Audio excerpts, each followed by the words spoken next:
Bonjour à tous, j'espère que vous m'entendez bien. N'hésitez pas à me dire dans le chat si tout fonctionne pour le son. C'est parti pour cette nouvelle émission BD en individuel.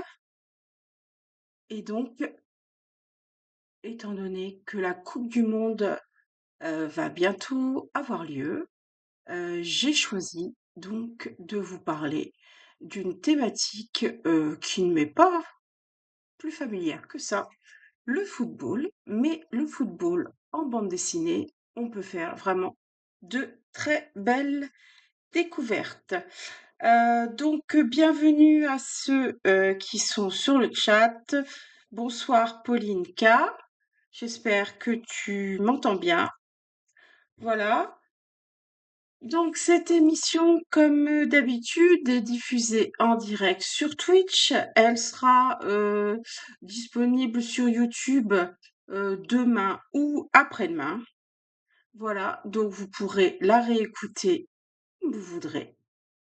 Et donc pour commencer, eh bien, je vous ai mis l'affiche de la Coupe du monde de football FIFA 2026 qui aura lieu donc du 11 juin au 19 juillet dans 3 pays, le Canada, le Mexique et les États-Unis.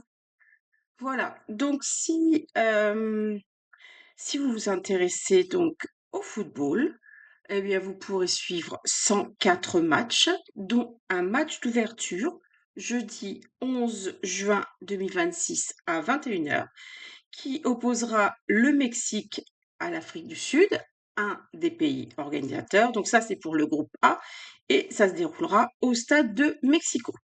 Ensuite, suivra le match, donc le lendemain, le vendredi 12 juin à 21 h, le match Canada-Bosnie-Herzégovine, cette fois-ci pour le groupe B, et il aura lieu au stade de Toronto. Et enfin, troisième pays organisateur, les États-Unis. Le match pour donc les États-Unis face, eh bien j'ai oublié de le marquer, donc aura lieu le 13 juin au stade de Los Angeles. Voilà. Alors, si on regarde euh, cette affiche de la Coupe du Monde de football, elle a une particularité, c'est-à-dire qu'elle reprend des éléments représentatifs des 3 pays. Donc, ces 3 pays qui vont accueillir les équipes et tous les supporters. Voilà. Alors, euh, je vous parle au début un petit peu de la Coupe du Monde parce que moi, ça m'a permis donc de découvrir plein de choses. Et ensuite, on parlera du football en général. Alors, n'hésitez pas hein, dans le chat à intervenir. J'ai mon, j'ai mon chat là qui s'affiche à côté de moi. Donc, si je vois une question ou si vous voulez me compléter mes informations ou juste mettre un message, n'hésitez pas. Voilà, je serai là donc pour y répondre. Alors, donc si on regarde bien cette affiche donc de la Coupe du Monde de football, qu'est-ce qu'on voit? Eh bien, en haut à droite, là, on voit la partie verte, c'est la partie qui correspond au Mexique. D'ailleurs, vous pourrez voir dans la silhouette de ce footballeur, Heu, la partie, de la jambe droite correspond donc à la silhouette du pays, le Mexique. Au centre, au niveau du bassin du joueur, vous avez donc les États-Unis et un peu plus au-dessus, l'Alaska. Et enfin, quand vous allez au niveau du torse de ce joueur, vous reconnaissez la silhouette du pays, le Canada, avec ses îles au nord. Et donc, l'affiche, je trouve, assez jolie et très intéressante graphiquement. Vous voyez en bas donc la couleur bleue, bah, c'est la reprise des couleurs, bah, donc du drapeau des Américains, hein, le Star and Stripe et vous voyez les étoiles et puis les lignes, voilà. Ensuite, donc au niveau du Mexique, vous voyez, tout en haut, un condor, pour matérialiser un de ces oiseaux, emblématique du Mexique. Et si vous regardez sur la partie gauche de cette affiche, la partie rouge, vous avez plusieurs éléments puisque vous avez donc la feuille d'érable qui est tout en haut. Vous avez un élan qui se trouve donc au milieu. Vous avez l'ours. Et si vous cherchez bien, vous verrez noté 2026. Alors, c'est pas évident au départ, mais le 2 est situé au niveau de la main droite du joueur. Et ensuite, vous avez un 0 qui est accroché comme un maillon de chaîne. Ensuite, le 2 de 20, vous l'avez au niveau des cornes de l'élan, pardon. Et le 6 est autour de l'élan. Voilà, donc l'affiche qui matérialise donc la proximité à la fois de ces trois pays organisateurs de la Coupe du monde de football. Voilà. Alors, autre chose que je voulais vous montrer, parce que quand on a une Coupe du monde, on a également des mascottes. Alors, voici donc les trois mascottes qui officielles de cette Coupe du Monde 2026, avec Maple à gauche, donc l'élan qui représente le Canada. Donc Maple, hein, c'est l'érable, hein, comme maple syrup, le sirop d'érable on met sur les pancakes. Au milieu, vous avez donc le jaguar, Zavu, qui représente le Mexique. Et enfin, celui qu'on a tendance à appeler l'aigle, qui en réalité est un pigargue, qui est donc comme un aigle qu'on trouve vraiment en Amérique du Nord. Donc lui, c'est Clutch. Donc voilà les quelques informations concernant donc la Coupe du monde de football qui se déroulera, eh bien, dans presque un mois. Alors, en bande dessinée, quand on veut parler football, euh, j'ai une ou deux personnes qui tout de suite m'ont parlé d'un souvenir d'enfance. Alors, je dis qu'ils parce que ce sont des hommes qu'ils avaient et ils m'ont dit tout de suite football en bande dessinée. Eh bien, c'est Eric Castel. Alors, moi, je vais vous dire, Éric Castel, eh bien, je ne le connaissais, mais pas du tout. Je ne savais pas qui c'était. Alors, c'est une bande dessinée qui date de 1979, et pourtant en 1979, je lisais déjà des bandes dessinées, mais je pense que ma préférence à l'époque en matière de sport allait plus vers Michel Vaillant que Éric Castel et le football. Alors, Éric Castel, c'est une série qui comprend 15 albums, qui a donc débuté en 1979 avec une publication dans un hebdomadaire Super As. Voilà. Alors, série franco-belge, bien sûr, créée par Raymond Reding et en compagnie de Françoise Hugues. Mais en quelques mois après, ce qui était donc les publications dans Super As, va voir le jour donc en album et c'est aux éditions Fleurus. C'est vrai que ce sont des éditions, qui ont maintenant disparu, mais qu'à l'époque, c'est-à-dire pendant les années 70-80, on avait des albums donc de bandes dessinées qui étaient publiés par les éditions Fleurus. Alors, cet auteur, Raymond Reding, avait déjà créé 15 ans plus tôt, donc même 16 ans plus tôt, en 1963, un premier footballeur qui s'appelait Vincent Larcher. Mais finalement, c'est une série qui a été abandonnée et donc il a renouvelé son essai et pourtant on n'est pas au rugby, on est au football, avec donc Éric Castel. Alors donc Fleurus, puis ensuite c'est une série qui sera éditée chez Hachette et enfin chez Dupuis. Et le dernier tome date de 1992. Alors, qui est Éric Castel? Eh bien, Castel, c'est un joueur de football français qui évolue en Italie à l'Inter de Milan. Malheureusement, il va se blesser et pour relancer sa carrière, il va aller jouer au Barça. Alors, au fur et à mesure des tomes, hein, il ira jouer au Paris Saint-Germain, hein, dans les tomes 8 et 9, puis il reviendra au FC Barcelone, et enfin, il terminera dans le 15e tome au sein d'un club français, hein, le LOSC, le club de Lille.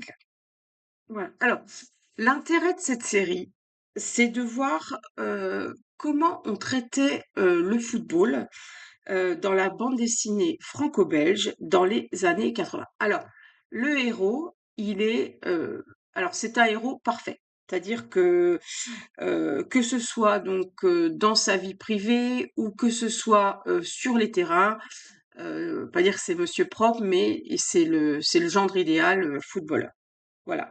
D'ailleurs, sa vie, c'est uniquement le football, qu'il partage, enfin, cette passion qu'il partage donc avec ce groupe d'enfants qu'on voit sur la couverture, qu'il va rencontrer donc en allant jouer à Barcelone, qui s'appelle les Pablitos. Donc ça, c'est vraiment, alors c'est peut-être anecdotique, mais cette série fait partie de ce qu'on a pu lire il y a maintenant 45 ans, euh, quand on, quand on aimait la bande dessinée franco-belge. Alors, l'album suivant, c'est un album sur lequel je vais m'attarder, puisque cette série, je peux vous en présenter de cette même série. Ça s'appelle Une histoire populaire de. Alors, en voici deux. Moi, j'ai Une histoire populaire de la France, tome 1, Une histoire populaire de la France, tome 2. Cette série permet de voir l'histoire autrement. C'est-à-dire que d'habitude, l'histoire, on la voit d'en haut, euh, depuis ceux qui nous gouvernent. Et là, l'avantage avec cette série, c'est qu'elle nous permet de voir l'histoire par ceux qui la font et pas seulement nos dirigeants. Et donc, voilà une histoire populaire du football. Alors, c'est à l'origine un livre écrit par un journaliste qui s'appelle Michael Correia. Ce livre est sorti aux éditions La Découverte en 2018.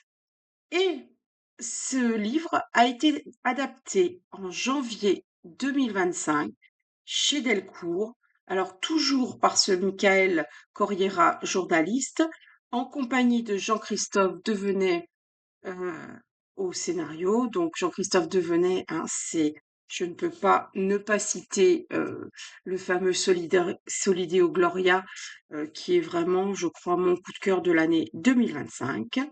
Et donc pour cette adaptation de livre, la partie dessin a été réalisée par Lelio Bonacorso. Alors, euh, si vous cherchez un album complet sur le football, c'est donc dans cette collection Une histoire populaire du football qu'il faut aller chercher. Alors, il existe aussi une histoire populaire des États-Unis. Et la semaine dernière, pendant l'émission collective Le Mag, quand Mathieu Morvan vous a parlé du 1er mai et de ce que ça représentait, il vous avait présenté un album vert et noir, et c'est l'histoire populaire des États-Unis. Donc là aussi, un excellent travail pour en connaître plus sur l'histoire des États-Unis. Et donc là, dans cette histoire populaire du football, les auteurs, à travers 8 chapitres, vont revenir sur des thématiques importantes concernant le monde du football. Alors, pour débuter, ils partent des origines et de la naissance de ce sport, en précisant que c'est un jeu qui a été joué donc dès l'Antiquité, puis ensuite au Moyen Âge par les paysans. D'ailleurs, à l'époque, on l'appelle folk football en Angleterre et en France, on l'appelle la soule. Voilà. Alors ce jeu, à cette période, hein, n'a pas de règles précises. On peut y jouer n'importe où et avec le nombre de joueurs voulu, ceux qui se présentent peuvent jouer. Alors, bien sûr, ça ne plaît pas à tout le monde, puisque quand arrive le XVIIIe siècle, hein, avec surtout en Angleterre, les terrains qui sont fermés, on peut plus jouer comme on veut. Et puis ensuite, 19e siècle, bah, ce jeu qui était un peu populaire et sans règles va être réapproprié donc par l'aristocratie et la grande bourgeoisie. Et on va y jouer dans ce qu'on appelle les public schools, c'est-à-dire les écoles pour les élites. Et alors, selon les écoles où on va se trouver, eh bien, ce manque de règles de jeu font que, par exemple, à rugby, dans l'école publique de rugby, on va plutôt jouer avec les mains. Par contre, si on est au collège d'Eton, on va là jouer avec les pieds. Alors, bien sûr, pour ce jeu qui est réservé donc à une certaine élite, rapidement, on va en arriver à formaliser les règles du football et cela va se dérouler dans un lieu bien connu et c'est Cambridge. Ainsi, en 1863, on voit arriver ce qui est le football moderne, c'est-à-dire le football auquel on joue encore grâce à la formalisation des règles du jeu pour donc jouer au football. Alors, les aristocrates jouent dans les collèges, mais rapidement, le peuple va aussi s'approprier ce jeu. Et là, en fonction de son milieu social, on ne va pas jouer de la même façon. Parce que chez les aristocrates, jouer au football, c'est pour montrer sa valeur individuellement. Donc le but, c'est de s'emparer de la balle, de ne plus la lâcher et, quitte à être violent, à avancer pour aller seul marquer un but. Ça, c'est la façon dont les aristocrates jouaient au football. Donc c'est être le meilleur. Par contre, dans la classe ouvrière, là, ça va être un jeu plus collectif. Et ce jeu plus collectif est dû à l'habitude de travailler ensemble dans les usines. C'est-à-dire que la façon de travailler va avoir un impact sur la façon de jouer. Alors, euh, quand en Angleterre arrive en 1874 une loi pour ne travailler plus que 6 jours et demi par semaine, donc les ouvriers vont avoir le samedi après-midi à partir de 14 heures et le dimanche pour jouer au football. Alors, rapidement, vont se monter des clubs de football, mais ces clubs de football vont être encadrés, alors soit par une paroisse, soit par l'usine. Et d'ailleurs, on retrouve dans le nom de certains clubs actuels l'origine de ces clubs et l'origine de leur création. Par exemple, heu, si vous faites partie du club de West Ham, c'est, un diminutif de hammer et hammer, c'est forgeron. Donc c'était un club où il y avait des forgerons. Arsenal, c'était le club des ouvriers de l'Arsenal Royal de Londres. Voilà, donc on retrouve dans certains clubs aussi, on retrouve le mot church. Ça avait donc un rapport avec la paroisse à laquelle appartenait ce club. Alors, pourquoi est-ce que les paroisses et les usines vont donc encadrer ces clubs de foot? Ben, parce que ça permet en même temps d'encadrer les ouvriers afin d'éviter ce qu'on appelle à l'époque l'oisiveté, afin d'éviter l'alcoolisme et surtout afin d'éviter les paris. Voilà. Alors, au fur et à mesure que donc se créent des clubs de football, rapidement, on voit, des compétitions et en 1883, heu, il y a une première finale de la coupe d'Angleterre qui oppose alors le club d'aristocratique qui va alors c'est pas la première finale, de la coupe d'Angleterre, c'est la première finale qui va opposer un club aristocratique, celui d'Eton, au club ouvrier de Blackburn. Et pour la première fois, c'est le club ouvrier qui va s'imposer et qui va donc mettre en avant les antagonismes entre donc les riches amateurs et les ouvriers qui, pour certains, vont être rémunérés pour jouer.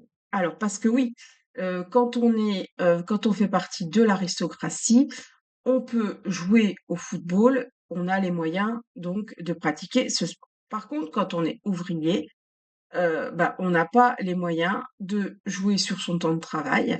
Il faut donc avoir les moyens. Donc c'est pour ça que certains clubs vont commencer donc à rémunérer des ouvriers. Et c'est ce qu'on va appeler l'amateurisme marron.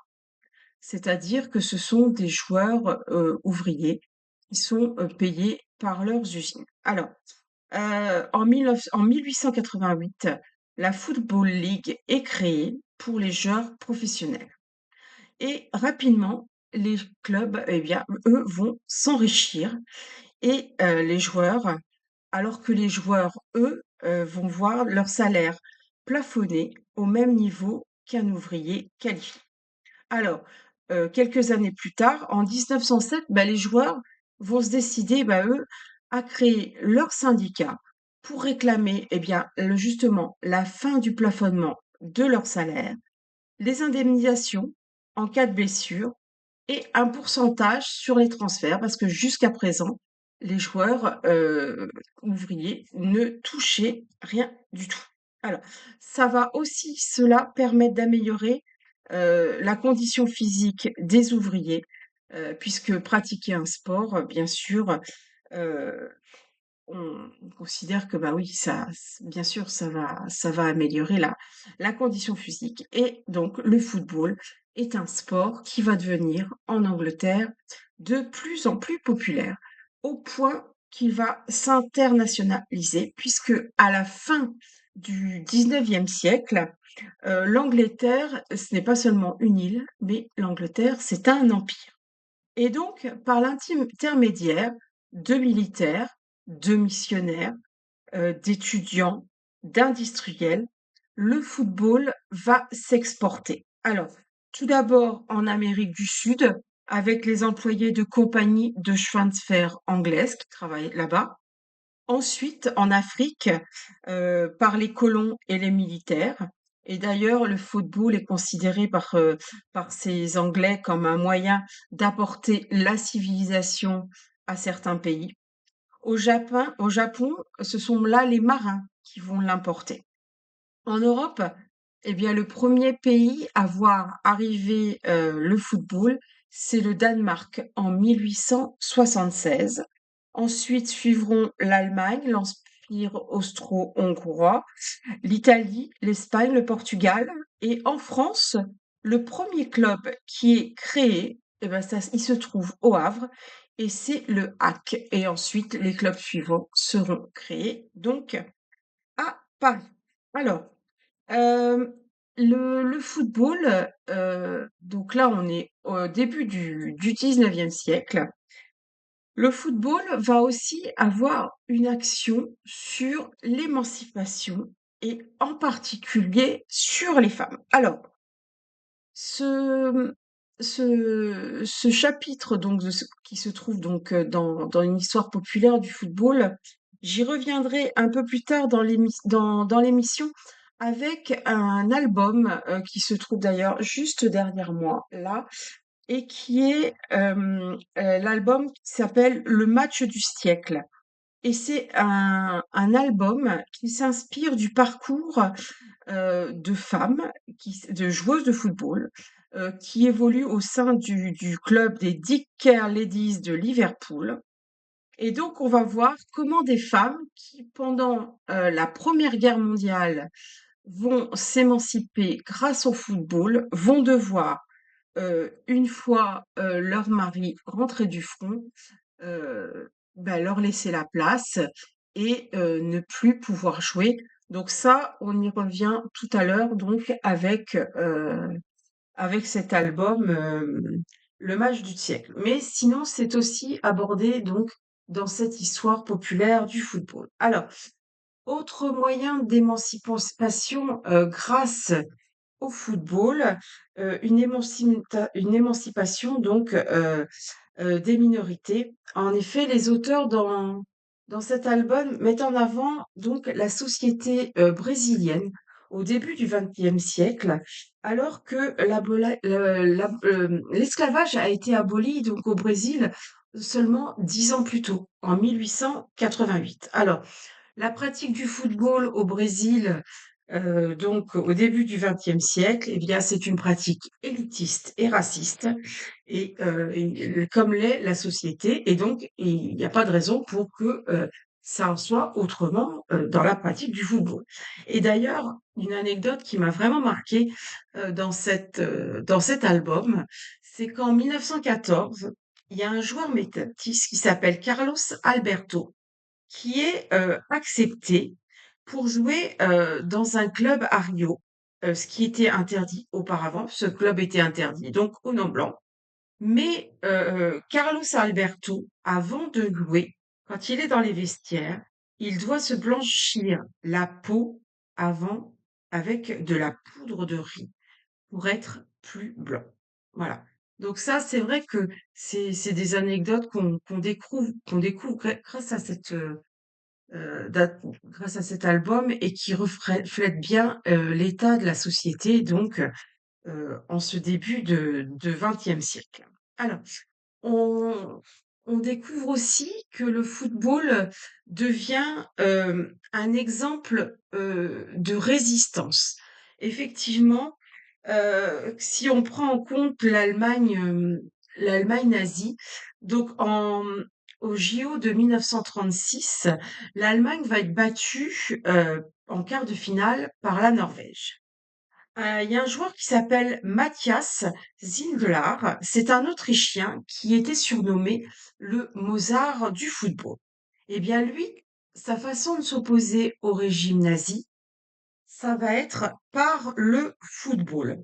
Et donc, au moment de l'annexion de l'Autriche par l'Allemagne, lors de son dernier match, alors que l'Autriche vient d'être annexée, il va donc demander, oui, de façon assez véhémente, que le match, il puisse jouer son dernier match sous les couleurs de l'Autriche avec son équipe. Et d'ailleurs, ils vont gagner l'Autriche va gagner ce match.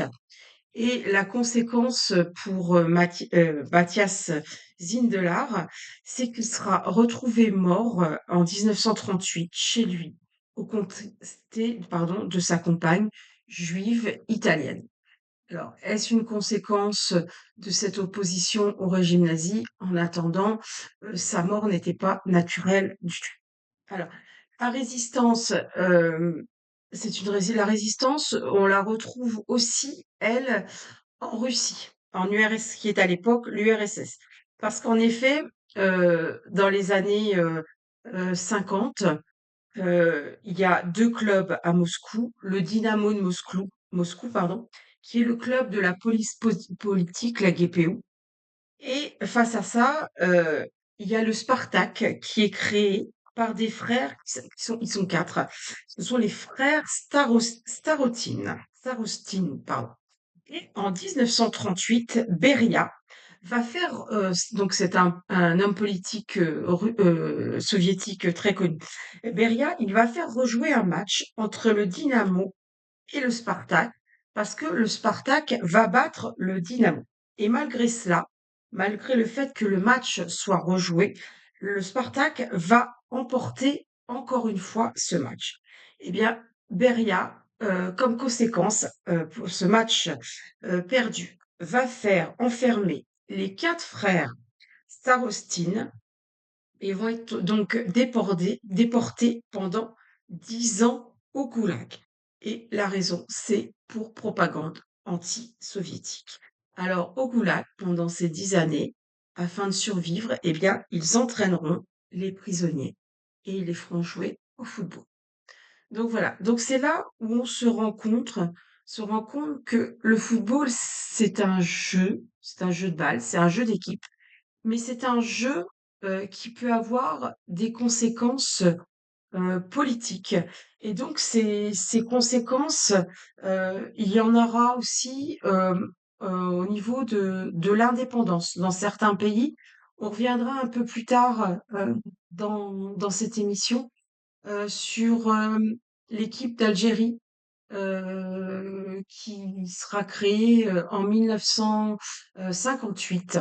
Je reviendrai sur vous. Il y aura de l'influence sur le football panafricain, pardon. Euh, donc ça, c'est vraiment des informations que vous trouvez là encore dans cette excellente histoire populaire du football. Voilà. Alors, sont aussi mises en avant des joueurs extrêmement connus, hein, tels que Diego Maradona, son parcours. Et on peut voir donc, on peut terminer sur cet album, que le football ou les supporters de football peuvent parfois avoir un rôle à jouer dans ce qui est les révolutions. Et ça, c'est le cas. C'est ce qui s'est passé en janvier 2011, au moment des printemps arabes. La population du Caire est dans la rue et il demande la chute du régime militaire d'Hosni Moubarak.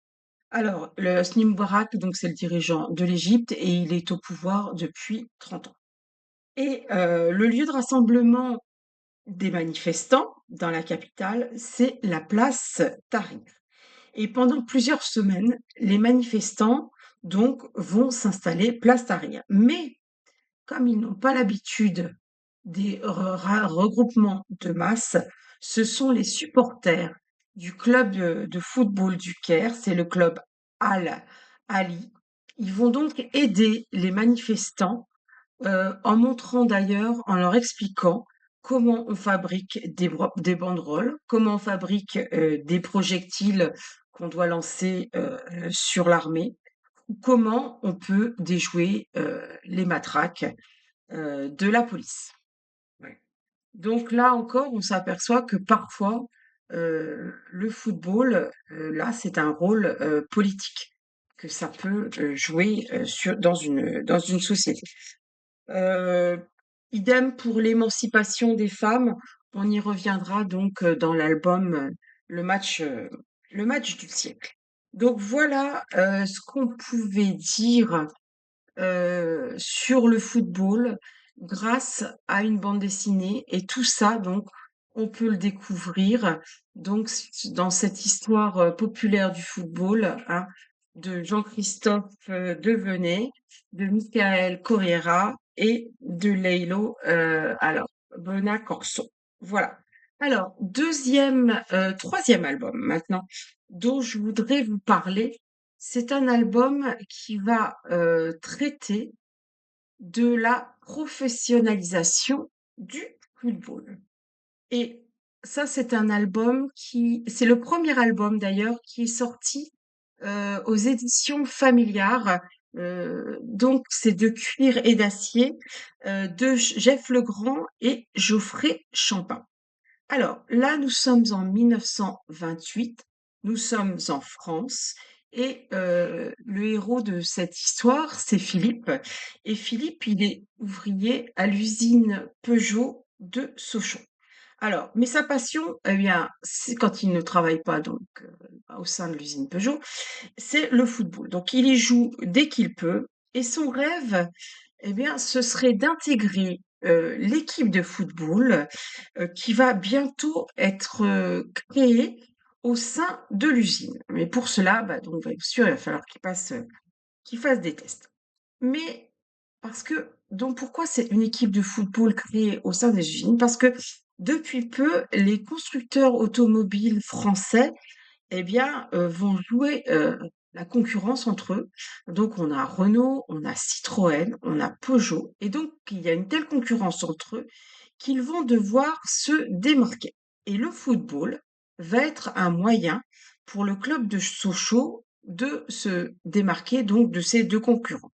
Donc on est à une période où le football est en train de se professionnaliser en Europe et l'exemple, c'est par exemple chez Fiat, à Turin ou chez Philips à Eindhoven. Alors, comme là encore, on le voit bien à la lecture de ce récit. En plus, les propriétaires d'usines, pour eux, eh bien, une activité sportive, c'est aussi, là encore, une façon d'occuper les ouvriers le week-end. Et donc Philippe, et ben donc on voit cet homme donc qui va devoir jongler entre sa nouvelle vie de famille puisqu'il vient de se marier et il va bientôt être père, et donc son implication au sein d'une équipe de football, celle de son entreprise. Alors, cet album, a un intérêt, c'est qu'il, là encore, il va mettre en avant la fameuse notion d'amateurisme marron dont je vous ai parlé dans l'album précédent. Et donc c'est pour cela que Monsieur Peugeot donc veut organiser une compétition afin de créer un statut professionnel en France. Et donc en rémunérant les joueurs afin qu'ils deviennent professionnels, ils pourront effectuer des déplacements partout en France et ainsi s'opposer à d'autres clubs. Et comme rien n'est gratuit, eh bien, des billets vont être mis en vente afin que les spectateurs et les supporters puissent assister à ces matchs dans des stades. Et d'ailleurs, c'est pour ça que les stades, et c'est comme ça que 2 ans, 2 ou 3 ans plus tard, donc le club de Sochaux va créer un stade digne de ce nom. Voilà. Alors, cet album permet donc, de d'aborder donc la naissance du football professionnel en France et particulièrement à Sochaux et donc, de prolonger, la façon dont le foot va se passer donc là, dans le monde ouvrier entre 2 guerres. Mais cette histoire met aussi, en avant les dérives du modèle et donc qui a failli voir mourir le club de Sochaux il y a quelques années, alors qu'il avait été à l'origine donc du football professionnel en France en 1928. Voilà pour ce troisième album. Un autre album, quand on veut parler du football et potentiellement de ses dérives, un album qui s'appelle Arrêt de jeu et qui est sous-titré Journal d'un footballeur mal dans ses pompes. Et c'est un album qui a été écrit, donc qui a été créé en 2024 par Maxime Chertenleib à la boîte à bulles. Alors, Maxime Chertenleib, c'est en gros, c'est son histoire qu'il va raconter dans cet album. Et donc, il se raconte, ah, je vois que quelqu'un d'autre s'est connecté, j'ai pas vu. Loïc Livresse qui nous dit bonsoir, bah, bienvenue dans cette émission, Loïc. N'hésite pas à intervenir si tu veux si tu as quelque chose à dire, si tu veux compléter, si tu veux poser une question, je pense à regarder. Ah bah voilà, donc Loïc me met, ah bah j'arrive sur cette BD que j'ai dédicacée par Maxime. Bah, n'hésite pas à nous dire ce que tu as pu avoir comme échange avec Maxime. Ce serait vraiment intéressant. Donc là, on est sur l'histoire de Mathias, un jeune homme qui s'apprête, alors c'est le double de Maxime, hein, qui s'apprête à quitter la Suisse et donc pour aller suivre des études d'art à Bruxelles. Alors, mais pourquoi est-ce que Mathias, qui est un jeune homme qui a 18-20 ans, qui est semi-professionnel dans le monde du football suisse, quitte tout d'un seul coup pour aller faire des études d'art à Bruxelles.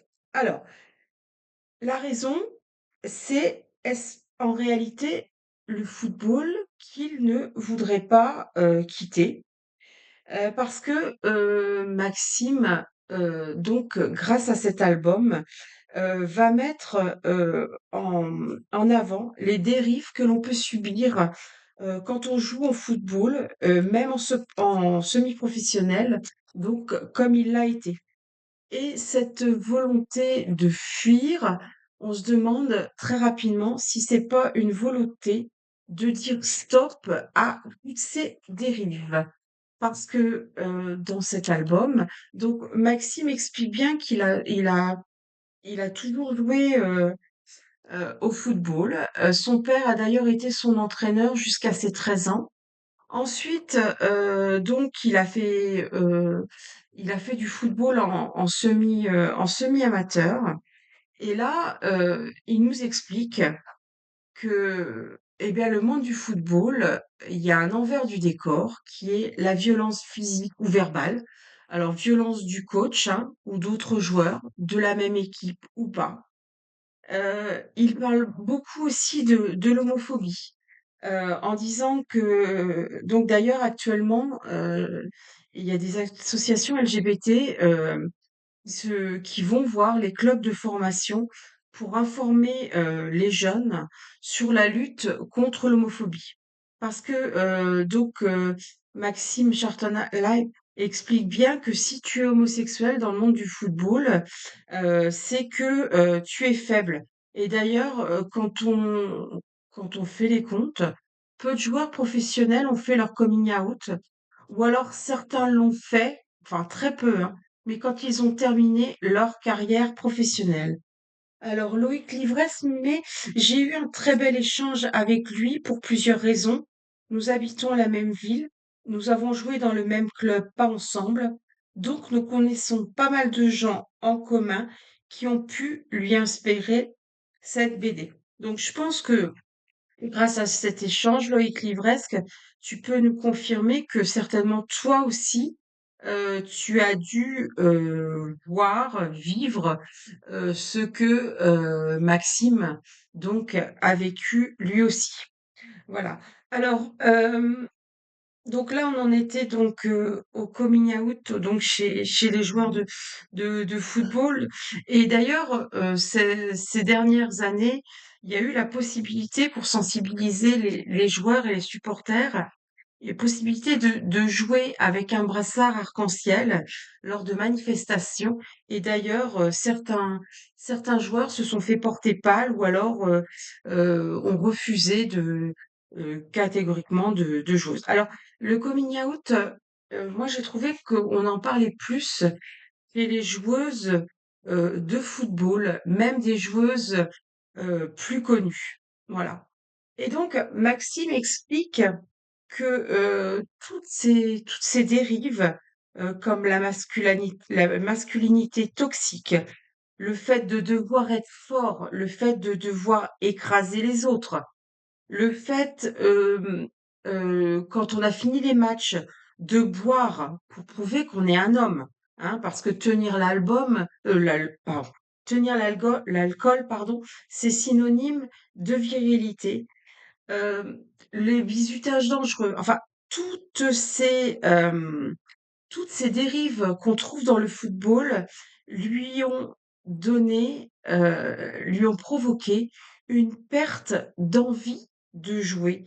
Et le fait de partir de Suisse pour aller en Belgique, pour aller à Bruxelles, eh bien ça lui a permis de se couper du monde du football.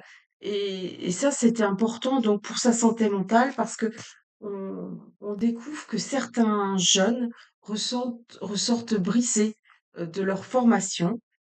Il y a des risques de dépression en raison eh bien, de ce stress, en raison de la compétitivité et en raison de l'hyper-concurrence qu'ils subissent.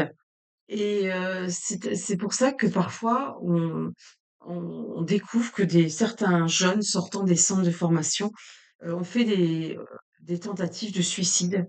Et donc lui, Maxime, pour ne pas avoir à vivre ça, eh bien lui, il a décidé d'arrêter de jouer comme avant. Il a décidé que dorénavant, pour lui, le football, ce serait jouer autrement, et donc, il est sorti de toutes ces dérives grâce au dessin, grâce à cet album, hein, donc, et grâce à ses études d'art. Donc, cet album, pour lui, ça va avoir un aspect cathartique, hein, le fait de parler pour ne plus subir et s'en sortir. Et donc, heu, en s'éloignant donc physiquement du football, en faisant connaissance avec d'autres personnes, des personnes qui ne sont pas issues, du monde, du foot, eh bien, Maxime va donc, faire un retour, à la case départ et ainsi pouvoir se reconstruire et retrouver le plaisir de jouer au football, mais de jouer autrement et de jouer uniquement par plaisir. Donc ça, c'est vraiment un album, d'ailleurs, il y a un bandeau qui indique, que c'est un plaidoyer, pour un football recentré sur le plaisir du jeu. Et ben c'est exactement ça. C'est un album que je trouve, très sensible. Heu, Très rapidement, on comprend que ça aurait pu être, grave pour ce jeune homme, mais qu'il a choisi, en réalité, c'est pas une fuite, c'est je dirais que c'est une marche en avant, pour s'en sortir et pour pouvoir, vraiment, vivre et survivre, donc là, au football. Donc album très très touchant, n'hésitez pas, à le lire. Album suivant, un dernier tour de terrain. Alors, un dernier tour de terrain, c'est un album signé Iñaki San Román et Alvaro Velasco chez Aventurier d'ailleurs, un album aussi, et donc aussi Pedro Rodriguez, pardon, et c'est un album qui est sorti en 2024 chez Aventurier d'ailleurs. Cet album, si je l'ai choisi, c'est parce que lui parle d'une autre facette du monde du football qui est la facette du côté des agents des joueurs. Et donc, c'est l'histoire de Benito Castanera. Et c'est un homme qui passe ses journées donc dans les tribunes pour regarder les matchs de foot et plus exactement ceux qui jouent au football. Et pas seulement en première division. Parce que ces joueurs, donc ce récit se passe en deux parties dans les années 80 et aujourd'hui. Et donc, Benito, qu'on surnomme Benny, contre 15% du montant du transfert et des primes, eh bien, c'est un agent qui s'engage à changer la vie de jeunes joueurs en les présentant donc à des clubs plus importants. Et donc, c'est ainsi qu'il va s'occuper des affaires d'un joueur qui s'appelle Fali, un jeune joueur du Zamora FC, donc, et qui évolue en troisième division. Mais malheureusement, l'avenir de ce jeune ne va pas se dérouler comme prévu. Il va se blesser, il va galérer.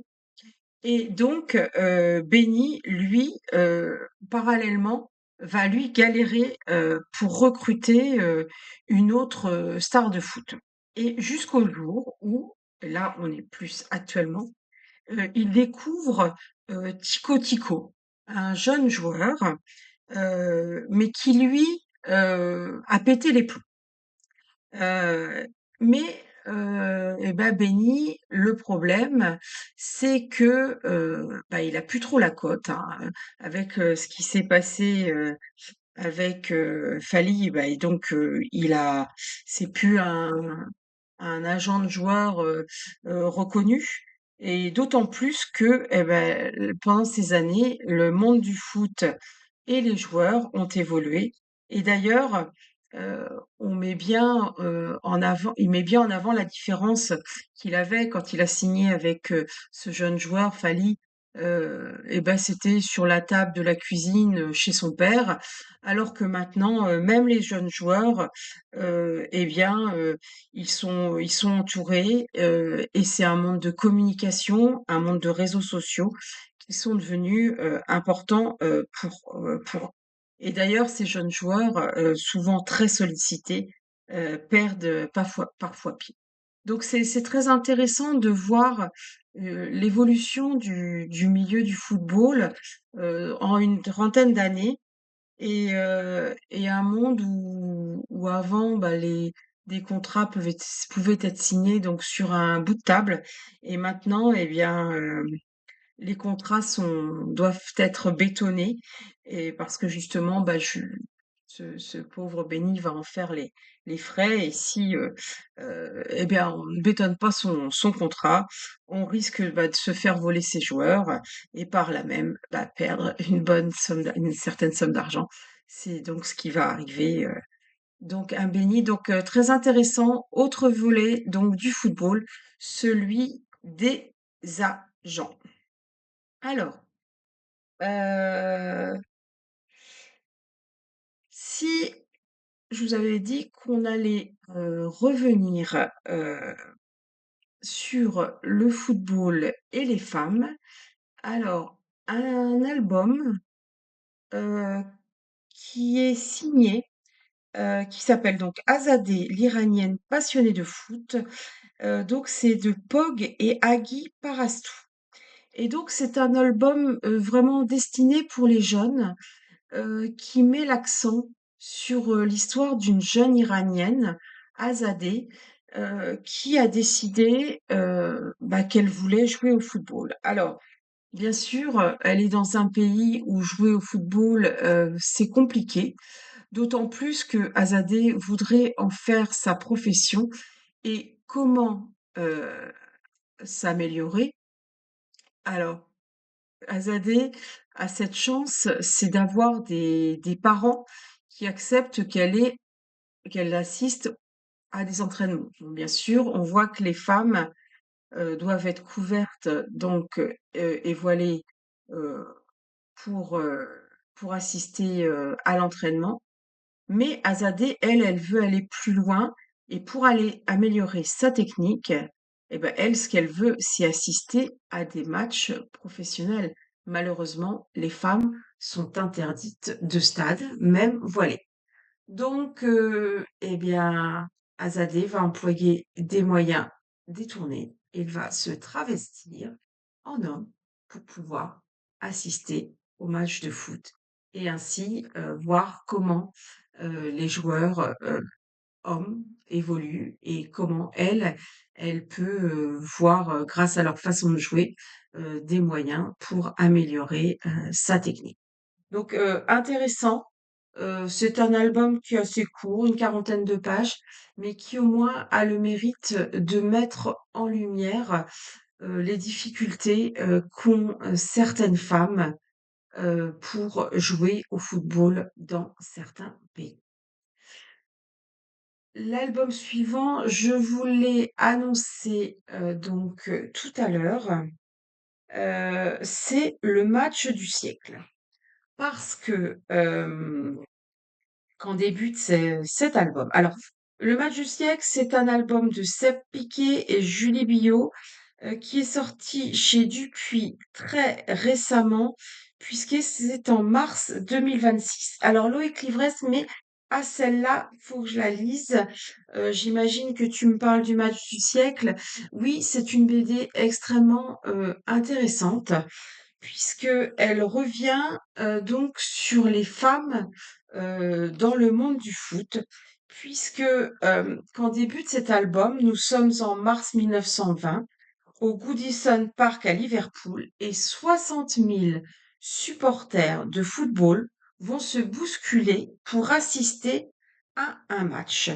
Et ce qui est annoncé donc comme le match du siècle va opposer deux équipes de femmes, les Sards du Lancashire associées aux Newton Ladies face aux Écossaises de Stone Hill Ladies. Et chez les joueuses, c'est leur dernier entraînement avant de fouler la pelouse du stade. Et là, retour en arrière, 5 ans plus tôt, à l'usine Newton. Donc l'usine Newton, c'est là où étaient fabriqués avant-guerre des trains. Mais avec l'entrée en guerre en 1914 de l'Angleterre, dorénavant, ce sont des munitions qui sont fabriquées. Et comme les hommes sont partis au front, eh bien, ce sont leurs femmes qui ont pris le relais et elles sont alors dorénavant, ces femmes qui vont travailler dans les usines de munitions vont avoir un surnom. On va les appeler les munitionnettes. Voilà. Et donc parmi elles, on trouve Cathy Bell, la chef d'atelier. Et cette Cathy Bell va accueillir des nouvelles recrues. Emily, qui travaillait avec Millicent et Wendy à la soudure des obus. Linda, l'autre nouvelle, elle, va se charger de l'expédition des marchandises en compagnie de Margaret et Elisabeth. Et toutes ces femmes, elles ont donc laissé leur foyer pour travailler en usine et ainsi participer à l'effort de guerre. Alors, leurs cadences sont harassantes, mais malgré tout, ces femmes trouvent de l'énergie pour jouer au football pendant leur pause déjeuner. Et la direction de l'usine, voyant ça, va proposer à ces femmes de jouer, pour récolter de l'argent qui serait remis aux hommes qui sont partis au front. Alors, les femmes acceptent. Alors donc dans le cadre de matchs de charité.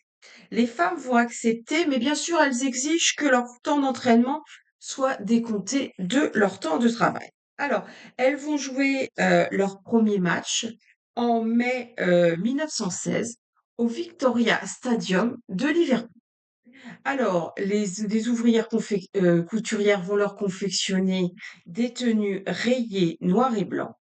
Et pendant 3 ans, ces ouvrières vont donc jouer bénévolement pour ces œuvres de charité et acquérir un niveau digne de professionnels. Elles accomplissent leur devoir patriotique et permettent donc de récolter beaucoup d'argent. Mais par contre, en novembre 1918, la Première Guerre mondiale prend fin et donc, les hommes sont de retour du front. Ils retrouvent, eh bien, leurs emplois à l'usine. Les femmes retournent au foyer. Et donc, ils vont en être de même pour les matchs de football, puisque les hommes, eh bien, reprennent, pardon, leur place sur les terrains de foot. Et donc, très rapidement, 3 ans plus tard, en 1921, pour éviter que les femmes ne jouent au football et ne prennent la place des hommes, la Football Association of United Kingdom va édicter un ban interdisant la pratique du football par les femmes en expliquant que ce sport n'est pas adapté pour elles. Les terrains de foot vont leur être donc désormais interdits. Alors, avec ce ban, l'émancipation des femmes par le sport va faire un bond en arrière. Certaines de ces femmes vont d'ailleurs, dans les années qui vont suivre, témoigner de leurs expériences lors de conférences ouvrières partout en Europe. Et ces femmes, heu, il va leur falloir plus de 50 ans pour que leurs descendantes puissent à nouveau jouer au football. Et ce n'est qu'en 1970 à Turin, qu'aura lieu la première édition de la coupe du monde féminine. Donc 40 ans après la première coupe du monde masculine qui, elle, se déroulera en 1930 en Uruguay. Et d'ailleurs, les Anglaises seront battues en finale par les Danoises, mais ainsi vont pouvoir retrouver le chemin des stades. Alors, ce récit, il est librement inspiré du parcours donc de l'équipe des Dick Care Ladies. Et donc, c'est un album qui permet d'avoir une vision du football du côté des femmes et donc qui met vraiment en avant, la difficulté à s'émanciper des hommes. Les hommes qui vont donc décident pour elles et qui décident de leurs pratiques sportives. Avec la mise en place de ce ban, pour certaines, elles vont devoir jouer dans la clandestinité. Alors, ce qui a été intéressant dans cet album, c'est qu'il est fait, référence à une Française qui s'appelle Alice Mia et d'ailleurs on en parle aussi dans l'histoire populaire du football. Alice Mia, c'est une sportive, elle est rameuse, elle est nageuse, c'est une grande sportive et c'est une militante française s'est battue pour la reconnaissance du sport féminin au niveau international. Et en cela, elle avait une opposition très assurée face au baron Pierre de Coubertin qui estimait que le sport n'était pas fait, certes, que certains sports n'étaient pas faits pour les femmes, ce à quoi, Alice Mia estimait, elle, par contre, que, tous les sports, étaient, possibles pour les femmes. Voilà pour ce deuxième album concernant les femmes et un autre album, voilà, concernant les femmes, c'est celui-là. C'est Saison des roses. Alors, tout de suite, ce qu'on peut remarquer avec Saison des roses, c'est le sticker qui est sur la couverture, qui vous dit que donc cet album avait reçu en 2020 à Angoulême le Fauve Prix du public France TV. Voilà. Alors, Saison de rose, c'est un album signé Chloé Vary aux éditions Feuille-le-Belleux. J'en oublie toujours un. Et c'est un album qui date donc lui de 2019. Et donc là, on est dans une ville inventée. On est à Rosigny-aux-Roses, qui est une commune populaire qu'on imagine en banlieue parisienne. Et donc, et ben dans cette commune, il y a une équipe féminine qui est donc conduite par Barbara. Barbara, c'est la jeune femme que vous avez en couverture. Et donc, avec ses copines, Barbara, eh bien, elles sont entraînées par Esteban, leur coach. Alors, ces femmes, ces jeunes femmes, puisqu'elles sont lycéennes, d'ailleurs, c'est l'année du bac, donc c'est des femmes, des jeunes filles qui doivent avoir 18 ans. Elles sont passionnées par le football et pour elles, l'entraînement, c'est sacré, que ce soit sur le terrain ou la muscu. Pour elles, c'est important d'avoir, un entraînement de qualité. Alors, elles ont beaucoup de réussite, elles sont extrêmement, impliquées et donc elles pourraient, si elles continuent comme ça et si leurs résultats, continuent à être aussi bons, elles pourraient se qualifier pour le championnat national féminin. Mais un jour, Barbara, en tant que capitaine donc, est convoquée, par la présidente du club et qui lui explique qu'en raison de problèmes budgétaires, les 2 équipes, hommes et femmes, ne vont pas pouvoir s'inscrire au championnat. Et les garçons étant donc en national U19, les femmes vont devoir déclarer forfait malgré leurs bons résultats. Elle leur dit que, bah oui, de toute façon, le vote de l'assemblée générale du club ira dans ce sens-là, privilégier les hommes au profit des femmes. Mais rien ne les empêche, ces femmes, eh bien, de continuer à jouer et de s'entraîner pour la prochaine saison. Alors là, c'est un refus, les filles se retrouvent et c'est un refus catégorique. Et les filles vont retrouver les garçons sur le City Stade et là, elles vont faire un pari avec les garçons et leur proposer l'équipe qui va gagner va pouvoir être l'équipe sélectionnée pour participer au championnat et les autres, l'équipe qui va perdre va devoir accepter ça.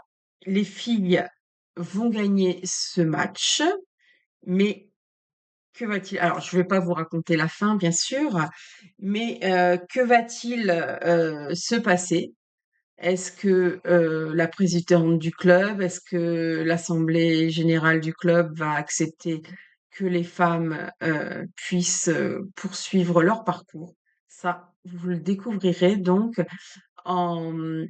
grâce à cet album Saison des roses, donc qui, comme vous le voyez, a une particularité, pardon, c'est que sur cet album, Chloé Vary, que ce soit sur la couverture ou à l'intérieur, Chloé Vary a travaillé uniquement au stylo feutre pour la partie donc colorisation de son album.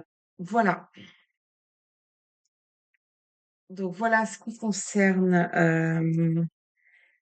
la partie femme. J'aimerais maintenant qu'on aborde un autre album assez rapidement qui s'appelle Le match de la mort. Et là, on est en 1942 en Ukraine. Donc, suite à l'opération Barbarossa, donc les Allemands ont donc envahi l'URSS et donc l'Ukraine se retrouve donc envahie par les nazis. Et donc, 4 joueurs du Dynamo, de Kiev alors certains vont être emprisonnés, d'autres vont aller travailler dans une usine et finalement ces hommes vont finir par se retrouver grâce à un homme, un Hongrois, qui, va se qui se dit donc enfin, qui se dit en faveur du régime nazi, mais qui en réalité est un passionné de football et qui va donc recréer l'équipe du Dynamo de Kiev en retrouvant les joueurs qui jouaient avant la guerre. Et donc, il va donner un emploi dans cette boulangerie industrielle pour les hommes. Il va les faire travailler, il va leur donner à manger, il va leur donner la possibilité de s'entraîner. Et donc, à l'été 42, cette équipe de football va être sollicitée par les occupants nazis pour participer donc à une compétition de football qui va opposer les différentes armées présentes à Kiev. Et donc, on y retrouvera donc l'armée allemande, l'armée roumaine, l'armée hongroise. Mais cette nouvelle équipe, ils vont accepter, ils n'ont pas d'autre choix de toute façon, de jouer et ils vont le faire sous les couleurs rouges de l'Ukraine qui étaient les couleurs d'avant. Et donc, ils vont donner un nouveau nom à leur équipe. Ils vont l'appeler Start, comme donc un, un nouveau départ. Donc là encore, euh, le football et la politique, le football et l'histoire. Donc ça, moi, c'est une histoire vraie. C'est un album, je pense que j'ai dû oublier de vous dire, Oui, donc il est signé Pepe Galvez et Guillaume Erich. Il est sorti en octobre 2022 aux arènes BD. Donc le match de la mort reprend des faits réels et avérés. Les protagonistes de l'histoire ont vraiment existé. Et donc, c'est un fait, moi, concernant la Seconde Guerre mondiale que j'ignorais et que j'ai été contente de retrouver et de découvrir grâce justement bah, donc au football et donc et la géopolitique parce que le football, c'est également de la géopolitique et c'est ce qu'on peut également découvrir grâce à l'album suivant qui s'appelle La patrie des frères Werner. Donc ça, c'est un album signé Sébastien Goethals et le journaliste Philippe Collin, qu'on retrouve beaucoup sur Radio France. Il fait des podcasts extrêmement intéressants. Il en a fait un sur des résistantes. Il en a fait un dernièrement sur la fuite du régime de Vichy en Allemagne à Sigmaringen. Donc des podcasts vraiment de très grande qualité. Et Philippe Collin fait aussi, écrit aussi des scénarios de bande dessinée. Donc ça, c'est un album qui était sorti donc en août 2020 chez Futuropolis. Alors, quand débute cet album, nous sommes en 1945 dans les ruines de Berlin. Hein. Berlin est occupé en partie par l'URSS et donc deux jeunes juifs allemands orphelins errent dans ces ruines. Ils ont perdu leurs parents, ils ne savent pas où sont leurs parents. Ils ont décidé de rester ensemble et de se débrouiller seuls. Et donc Conrad, l'aîné, va veiller sur son jeune frère Andreas. Ils vont décider de quitter Berlin et donc ils vont aller à Leipzig où ils pensent retrouver une vie meilleure. Alors Leipzig, hein, il faut le dire, va se trouver sur ce qui va devenir le territoire de la RDA, l'Allemagne de l'Est, la République démocratique allemande. Alors, on arrive en 1953. Les 2 garçons, ont grandi. Maintenant, ce sont des jeunes adultes. Ils sont habitués, à leur nouvelle vie. Mais Andreas, étant malade, Conrad et manquant de moyens, Conrad va aller, voler, de l'aspirine dans une pharmacie pour sauver, son petit frère. Il est malheureusement, arrêté, par la police et il est envoyé, dans un camp de rééducation, pour non-respect des valeurs, de la RDA. Voilà. À sa sortie de camp, quelques mois plus tard, il est convoqué par la Stasi, donc c'est la police politique de l'Allemagne de l'Est, et son frère et lui ne vont pas avoir d'autre choix que de travailler pour cette police politique. Ils vont donc devoir travailler et donc ils vont faire de la surveillance de frontières, ils vont avoir différentes activités. Et quelques années plus tard, en 1962, les frères vont être séparés.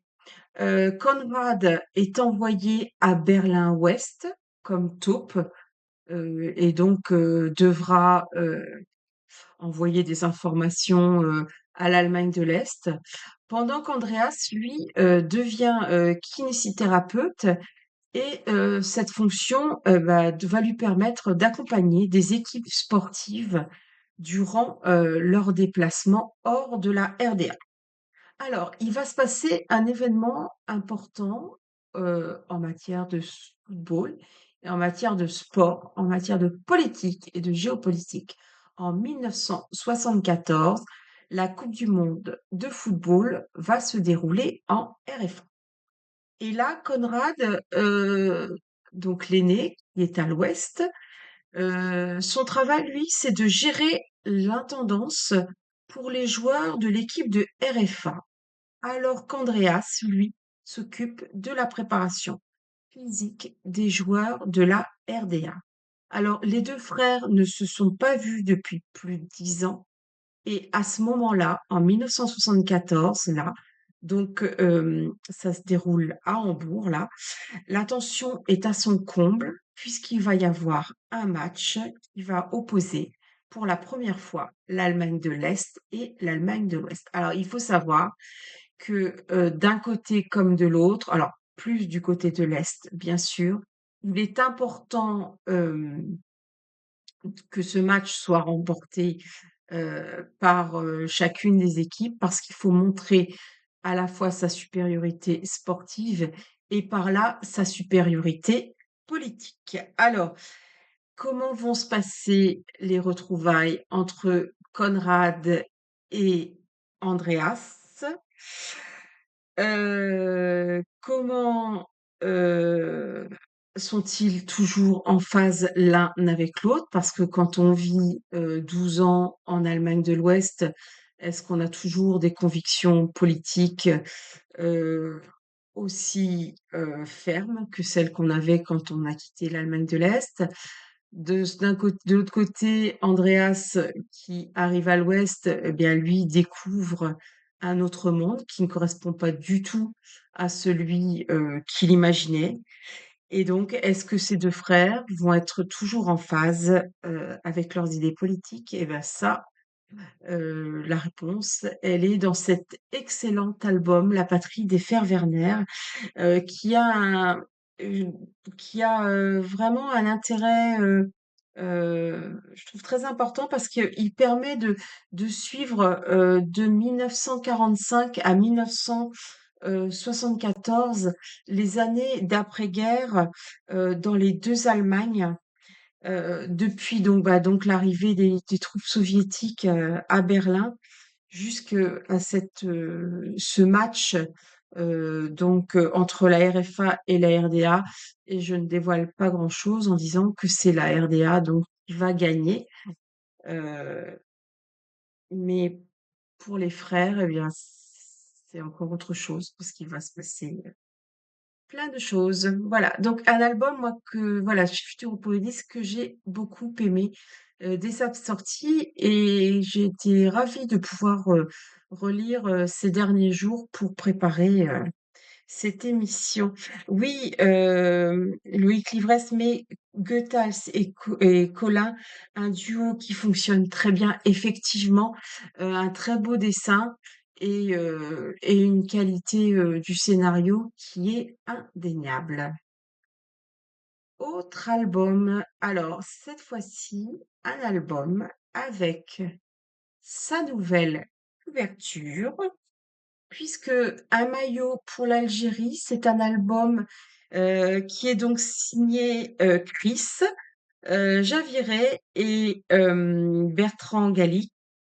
C'est chez Air Libre et c'est un album qui est sorti en avril 2016. Mais là, vous avez, sa nouvelle version qui est d'ailleurs, je crois, derrière moi aussi. J'ai eu la chance de l'avoir et de pouvoir le relire. Et donc ça, c'est la réédition, mai 2026. Alors, cette édition, elle est, enrichie d'un épilogue de 24 pages, et donc qui a un rapport avec, bah, la coupe du monde, qui va bientôt, se dérouler donc au Mexique, aux États-Unis et au Canada. Alors, dans cet album, donc là encore, hein, on est, dans le football politique, le football géopolitique, puisque, nous sommes en 1938. Bientôt va se tenir la coupe du monde, qui va se dérouler en Suède. Et alors que se déroulent encore les matchs, du championnat de France, 12 joueurs de première division vont décider de quitter clandestinement la France. Par différents moyens, ils vont franchir les frontières, parce qu'à l'époque, on ne franchissait pas les frontières comme maintenant. Et donc, ils vont, se retrouver à Tunis. L'objectif de ces hommes, ça va être de créer une équipe de football algérienne et rejoindre ainsi les camps les rangs du FLN. Alors le FLN, hein, c'est le parti politique algérien créé en 1954 et le FLN pense que le sport, à travers le football, est un moyen de faire avancer la cause indépendantiste face à la France, alors que se déroule ce qu'on n'appelle pas encore la guerre d'Algérie, mais les événements d'Algérie. Alors, cette nouvelle équipe de 12 joueurs va donc jouer son premier match à Tunis face au Maroc et donc elle va enchaîner jusqu'en 1962. 1962, c'est la date de la fin de la guerre d'Algérie. Et donc, elle va donc, cette équipe enchaîner les rencontres dans des pays qui vont soutenir la cause de la décolonisation parce que, partout dans le monde, cette période d'après-guerre, c'est la période de la décolonisation. Donc, cette équipe algérienne va jouer en Libye, en Jordanie, en Irak. Ensuite, ils feront, une tournée dans les pays de l'Est avec la Bulgarie, la Roumanie, l'URSS, la Pologne. Ensuite, ils iront en Chine, au Nord-Vietnam et enfin, ils termineront en Yougoslavie. Ils joueront plus de 80 matchs en 4 ans. Alors, cette équipe, eh bien, elle est composée de joueurs professionnels qui jouaient donc dans le championnat de France. Donc, cette équipe, c'est une équipe qui ne va pas démériter, même si les conditions d'entraînement qu'elle va avoir après avoir quitté la France, parfois les conditions de jeu ne seront pas les mêmes que celles qu'ils vont connaître en France. Alors, cet album, montre que le sport, que le football va avoir, un effet puisqu'on va dire que ces hommes, ces joueurs, en jouant au football au sein de cette équipe, ils ont fait avancer la cause algérienne de 10 ans et que le football aura évité des dizaines de milliers de morts supplémentaires. Alors, après la signature des accords d'Évian en 1962 et l'obtention de l'indépendance par l'Algérie, certains joueurs pourront retourner donc en Algérie et joueront en Algérie, dans ce pays nouvellement indépendant. Par contre, d'autres joueurs, vont faire le choix de revenir en France et c'est le cas de Rachid Mekloufi qui lui va faire le choix de retourner jouer à l'association sportive de Saint-Étienne. Donc, voici encore un magnifique album, comme bien souvent de toute façon dans la collection, Air Libre et donc, avec cet épilogue donc de 24 pages concernant la Coupe du monde de football et donc c'est encore un album qui montre l'importance du sport et en particulier du football donc dans la géopolitique. Voilà, alors je vais vous en présenter un autre. Alors voilà, alors celui-là. Alors, j'ai un autre titre aussi dont je voulais vous parler et je m'aperçois que je n'ai pas la couverture. C'est un album qui s'intitule Le maillot de la discorde d'Arnaud Ramsay et Étienne Aubury. Il est sorti en juin 2024 chez Steinkiss et c'est un album qui débute en 1944 au fort de Montrouge. Un prisonnier reçoit une visite dans sa cellule. Il s'agit du capitaine de l'ancienne équipe de France de football et il y a un de ses anciens joueurs qui vient lui rendre visite et il lui demande de l'aide et on se demande pourquoi cet homme, donc ancien joueur de football, se retrouve condamné à mort après la libération. Alors là, on effectue un retour en arrière en juin 1930. Un bateau quitte la France en direction de l'Amérique du Sud. À son bord se trouvent les équipes de football de France et de Roumanie. ainsi que Jules Rimet. Alors Jules Rimet, c'est un nom moi, que j'avais entendu, dont j'avais entendu parler concernant le football. Et c'est le président, c'est un Français, c'est un avocat. Il est président de la Fédération internationale de football. Et il emporte avec lui, dans ce bateau, donc une coupe qui sera remise à l'issue de la première Coupe du monde de football qui va se dérouler en Uruguay du 13 au 30 juillet 1930. Donc là, c'est le début de ce récit, mais là encore, comme pour l'album que je vous ai présenté tout à l'heure, un maillot, le match de la mort, pardon. Donc c'est une histoire vraie. Jules Rimet donc emmène la coupe avec lui. Et donc l'Uruguay, donc c'est le pays a été choisi pour être le premier pays qui va accueillir la Coupe du monde de football parce que justement, l'Uruguay fête le centenaire de son indépendance. Alors, seulement 13 pays vont participer à cette compétition qui va être marquée donc par l'absence de nombreux autres en raison du krach boursier, qui s'est déroulé en octobre, 29, quelques mois auparavant. Alors, hem la France, lors de cette compétition, va, subir 2 défaites, va avoir une victoire, mais les joueurs sont contents de cette compétition, qui leur a permis, de partir pendant 6 semaines de chez eux. Alors, 6 semaines, il faut préciser qu'à l'époque, pour aller en Uruguay, il y avait 2 semaines de traversée aller, 2 semaines de retour et donc 2 semaines sur place. Alors, mais quand ces joueurs retournent à la vie normale, rien va ne se passer comme prévu pour le capitaine de l'équipe qui s'appelle Alexandre Villaplane. Alors, Alexandre Villaplane ne va pas retrouver sa place.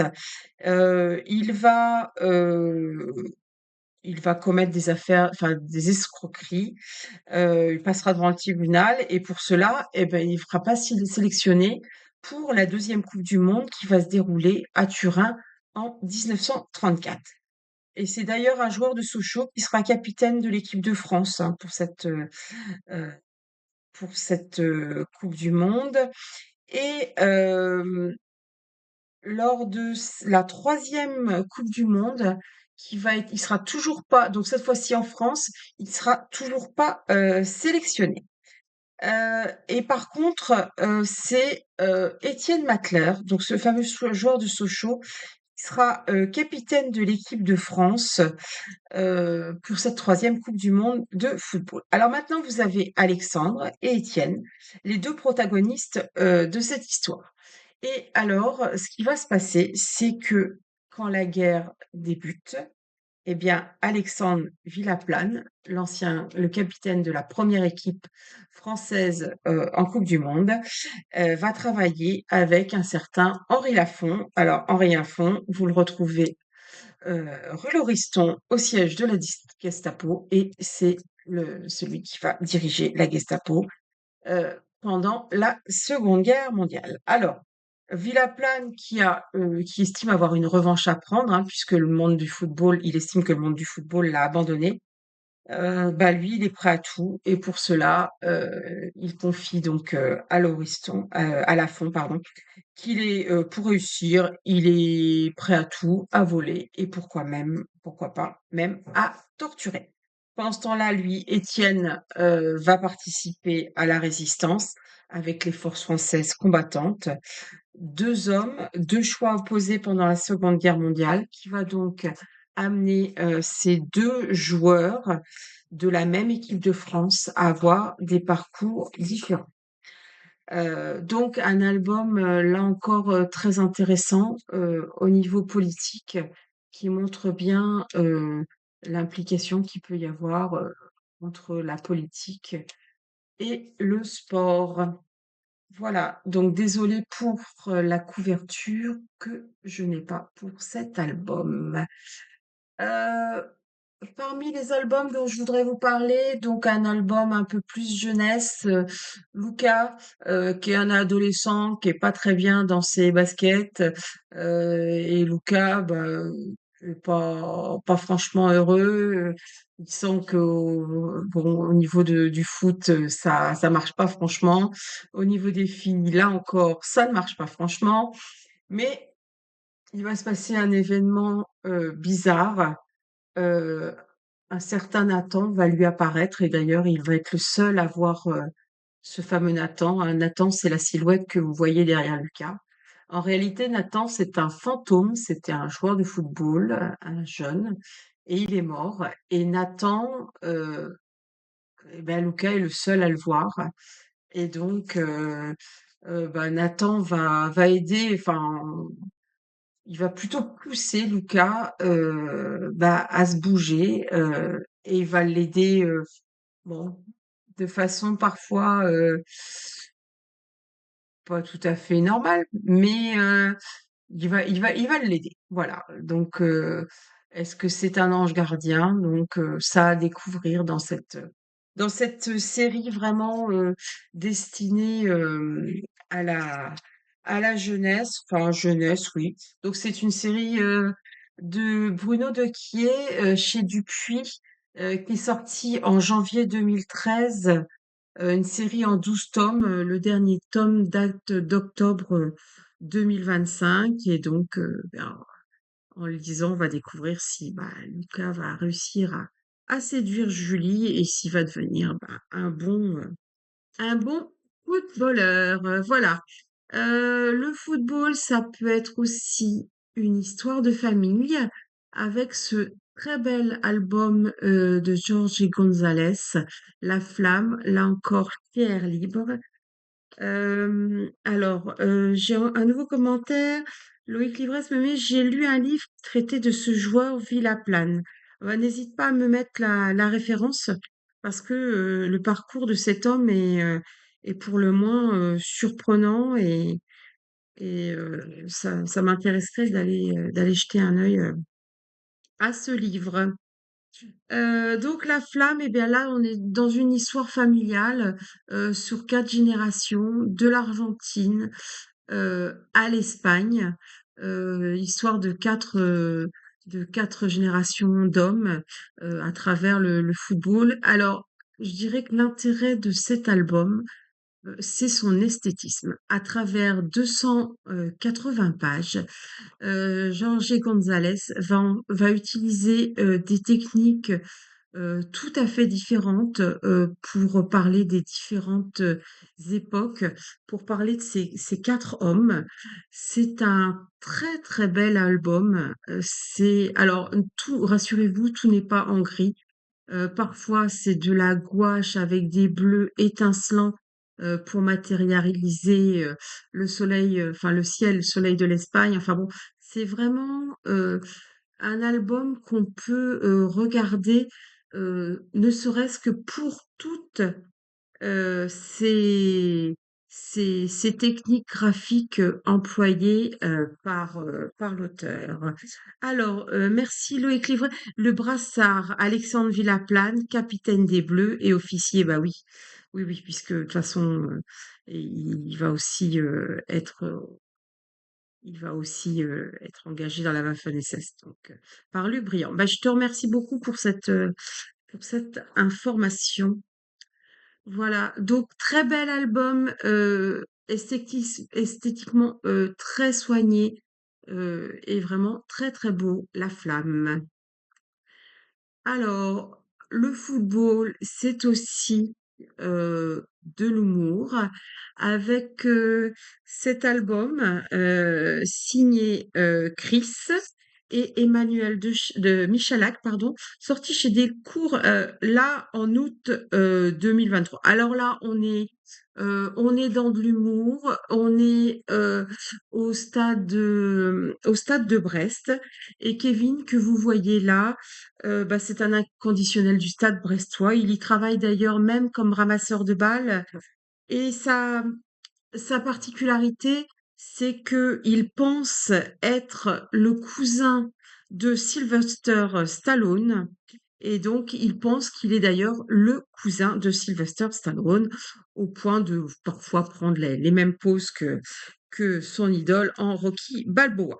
Alors, là, donc Brest vient de gagner donc, sa demi-finale et va bientôt être en finale de la Coupe de France. Et donc, Kevin en profite donc pour écrire un courrier à son cousin Sylvester pour lui raconter, eh ben, ce match décisif. Mais alors, heu, ce qui peut, porter à sourire dans cet album, parfois, peut, heu montrer la difficulté qu'il peut y avoir aussi, dans le monde du football, et en particulier, heu, 3 autres supporters donc de ce stade brestois, qui en raison d'un plan social de leur usine, vont se retrouver, licenciés puisque leur travail est délocalisé hors de France.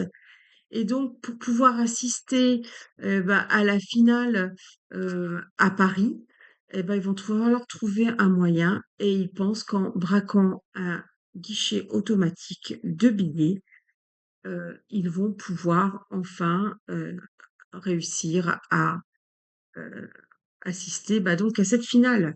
Parallèlement à ça, lui, Kevin, puisque on découvre que le Stade de Brest a en plus des difficultés, financières, et risque de ne pas pouvoir, donc continuer, à faire jouer ses joueurs.